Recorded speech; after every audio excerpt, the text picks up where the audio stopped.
we found that the body of her dead husband was in the building. You could smell it. Was in the apartment with her in their home, wrapped up in a carpet. She'd wrapped him in a carpet. And she was confused about the details, but more or less she said that he had died during some kind of search by KLA forces.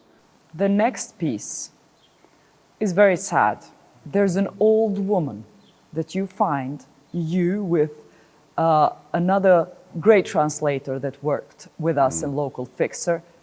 17-year-old Arburuk Mata is there with you in camera, finding an old Serb woman in some village around Prizren.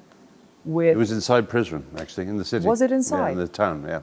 Tell me about that piece. Well, someone in our team heard that there was a woman and maybe there was a body in the building with her, in her apartment. It was quite central, actually, in Prizren.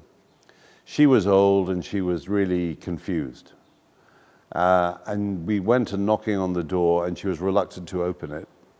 But then we managed to get inside, she let us come in. We found that the body of her dead husband was in the building, you could smell it, was in the apartment with her in their home, wrapped up in a carpet. She'd wrapped him in a carpet. And she was confused about the details, but more or less she said that he had died during some kind of search by KLA forces. There was a hint that maybe they might have killed him, or maybe he collapsed. We just don't know. She was too confused to make a great deal of sense, but the fact was, the dead man was there. We saw the... And the dead man had been there for 7 days. Several days, yeah. The body was rotting. It was you mentioned it was stinking. It was stinking. It was hot. The weather was hot. It was stinking. She was in there, completely traumatized. There was pictures of maybe a grandson in the family album in Serb uniform. That's the key to that report. Why is it so fair and explains the Kosovo story so well in a minute and a half, Jeremy? Because you show, the old woman was so confused. She showed you her grandson having been a military or paramilitary. Yeah. So you could see that this family was engaged. They were in the war, no question. And there was even pictures of her husband in the JLA or in one of the Yugoslav partisan units or whatever during the Second World War. Yeah. And so there was a lot of Yugoslav and Kosovo history in that album. I think those albums showing those sorts of things, often in that situation, I try and look for things like that. Because that's what makes the report not one-sided. Although you have clearly a Serb victim who his family member says KLA has gone in and done this. Nevertheless, you balance it out like you're doing right now in very difficult situation, Middle East, balancing it out with the photograph that this woman had members of the family in the army, which suggests, without saying anything, that they might have killed Albanians too in the past. I mean, it was a war. I mean, the thing is, war's complex. And I've, as a reporter, I've actually somewhat lost count, but I've definitely reported from more than 20 wars. And what you see is you can see good things and bad things on every side. No side has a monopoly of villains, and no side has a monopoly of angels, either.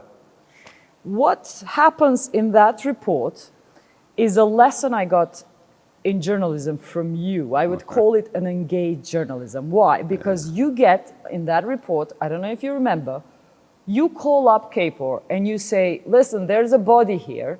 It's here for 7 days. I think you should come. You get involved, Jeremy. And that's the thing about what I learned from you, that it's not embarrassing it's not unprofessional, let me rephrase that. If you try and change the situation you're finding. No, it's not. I think that's quite legit. I don't like seeing reporters getting involved and telling you how they feel. I'm not interested. I feel, you know, I've seen things over the years, many, many things, some of which have made me absolutely angry, some of things have made me sad, a whole range of emotions. But the point is, what goes on the TV is not about how I feel. It's not about me. It's about the situation, about the people in the report.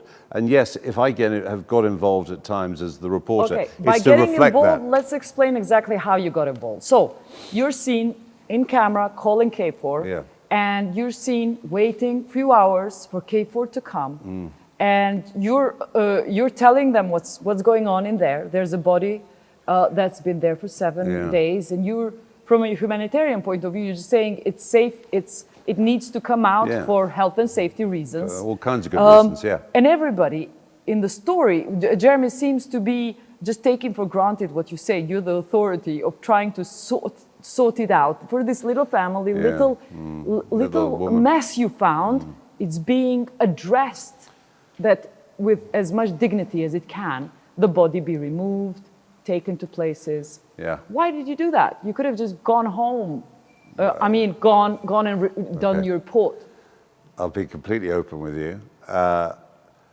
Partly because it would have been wrong to have just abandoned her, but also it made another section to end the piece. So it tells a story. And you couldn't just leave it hanging, goodbye, here's the body in the kitchen, here's the old lady, Jeremy Bowen, BBC News, Prizren. Well, that's not going to work. How did you know the soldiers come? What if they wouldn't come? Well, that would have been another story. Then we would have gone to talk to the commander and say, there's a dead body. And the thing is, at that point, the K4 soldiers, who in that case in Prizren were Germans, they were law and order. They were the law. They had removed the authorities. The Serbs had gone. There hadn't yet been time for a local authority to emerge or police force.